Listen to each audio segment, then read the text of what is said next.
tant qu'opérateur de satellite, je dirais que, et je pense pour tous ceux qui sont dans la même situation que nous, c'est-à-dire qui fournissent des services à partir de satellites de télécommunication, je dirais que nous sommes au seuil, et même déjà bien avancé, mais nous sommes au seuil d'une nouvelle grande transformation des satellites de télécom avec l'arrivée des satellites de très haute capacité, tous en bande K, donc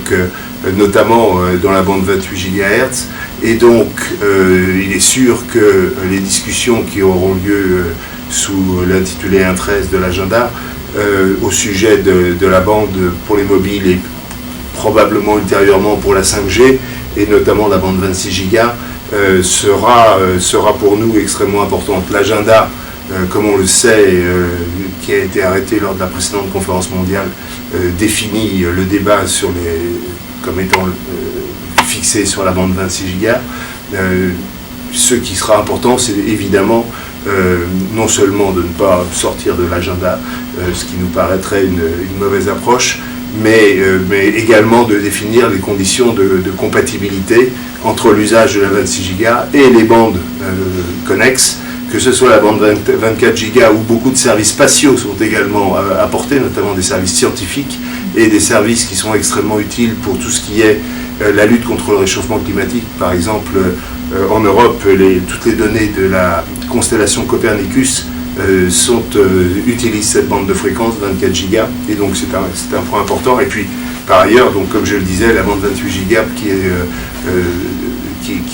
est très largement mobilisée pour toute la nouvelle génération de satellites pour l'Internet, et devra, à travers la discussion sur la bande 26 Go, être protégée, mais encore une fois, la bande 28 Go en elle-même n'est pas à l'ordre du jour.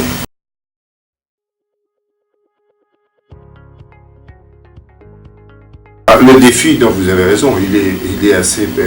largement dans le prolongement de ce que je viens d'évoquer. La 5G, l'émergence des technologies liées à la 5G sera incontestablement une grande révolution dans les services, dans les conditions d'accès aux services, dans la diversité des services qui seront apportés, et il est très important pour l'ensemble du secteur du spatial que d'être partie prenante de la 5G. L'enjeu pour nous, il est très simple. Nous pensons que la 5G, dont une des caractéristiques principales sera d'apporter des services en mobilité, va donc impliquer des architectures et des infrastructures qui couvrent non seulement des populations, mais aussi des territoires, y compris là où la population est relativement peu dense. Donc pour couvrir le territoire, le satellite est un complément des infrastructures terrestres absolument indispensables, et c'est cette complémentarité qu'il faut organiser. Ça n'est pas forcément facile, parce que les cultures professionnelles, si je puis dire, des opérateurs de télécommunications terrestres et des opérateurs satellitaires sont assez différentes. Dans le passé, ces familles et ces communautés ne se sont pas forcément fréquentées beaucoup, sauf à travers les instances qui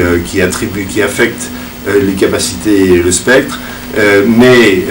dans l'avenir, nous aurons à travailler ensemble. Et donc je pense que le principal défi pour